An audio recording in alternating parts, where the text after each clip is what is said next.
এক কাপ চাই আমি, আমাকেই চাই। চা না কফি। আর 17 তারিখ দুটো কাটা এক হয়ে গেছে, রাত্রির 12টা বাজে। আমার 3.5 মিনিটের ভ্লগে আপনাদের সকলকে স্বাগত। আপনারা নিশ্চয়ই ভালো আছেন।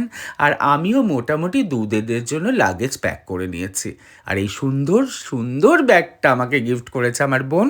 সাথে নিয়ে নিলাম প্রথমেই সানস্ক্রিন। এবার বুঝতে পারছেন দীঘায় বেড়াতে যাচ্ছি দুদিনের জন্য। ছোট ছোট পাউচে ওষুধ, টয়লেট, আর এই খালি ব্যাগটায় নেব ফোনের চার্জার।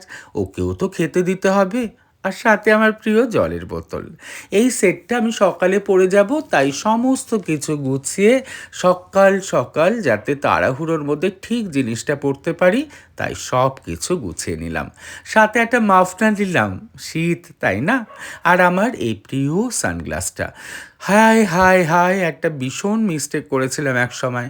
দীঘাতেই একটা প্রিয় সানগ্লাস পরে স্নান করছি, জলের তলায় তলিয়ে গেল। তাই প্রিয় জিনিসগুলো নিতে ভয়ও লাগে, আর প্রিয় জিনিসগুলোর সাথে থাকলে কান্না ভাল লাগে বলুন। ঠিক এই ফুলটার মতো। আমার বৃহস্পতিবারের পুজো সেরে ফুলগুলো একটা উর্লিতে রেখে দিলাম, যাতে এসেই একটা সুন্দর মুড হয়। আর এই ল্যাম্পশেডটা রং করে ফেললাম চটপট। এসে ওটাকে ঝোলাতে হবে।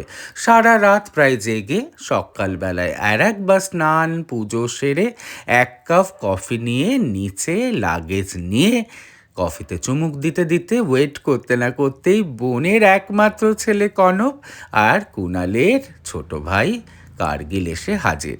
আর সাথে আমাদের শুভ, আমাদের বাহন চালক। এবার কি বাড়িতে বেরিয়ে বাড়িকে একটা পেন নাম ঠুকে উঠে পড়লাম গাড়িতে। দেখি সফরটা কেমন যায়। আমেজ ছিল দারুণ। শীতের সকাল, স্নান টান সেরে নিয়েছি, দিব্যি চললাম। ঘুমোতে ঘুমোতে ভেবেছিলাম যাব, কিন্তু দৃশ্য দেখছি, 90s গান শুনছি, আর সাথে একটা আমেজ ফিল করছি। শেষের দুদিন কেমন যাবে। যাকে চলে এলাম কোলাঘাটে। কোলাঘাট মানেই বাঙালিদের ব্রেকফাস্টের একটা জায়গা।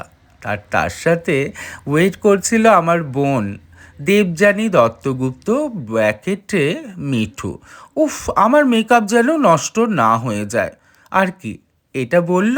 আর সাথে সাথে আমার প্রিয় মাসিমা, বোনের শাশুড়ি মা, এবং দিব্যি সবাই গলা জোরে করে আমরা প্রতিজ্ঞা করলাম যে আগামী 2 দিন যেন ঝগড়াঝাটি না করে দিব্যি আমরা আনন্দে সময় কাটাতে পারি।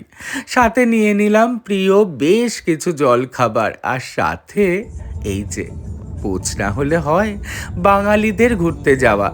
খাওয়া দাওয়া হবে না সে কি হয়। খেয়ে দিয়ে আবার গন্তব্যস্থল, আবার 90s গান। ভাবলাম বাকি জার্নিটা এবার ঘুমিয়ে কাটাবো। সামনে এত সুন্দর দৃশ্য আর 90s গান, দুটো ইন্দ্রিয়ই যখন এত সজাগ, ঘুম কি হয় বলুন। যাকগে আজ আসি। সকলকে খুব ভালো রাখবেন, নিজেকে খুব ভালোবাসবেন। বিদায়।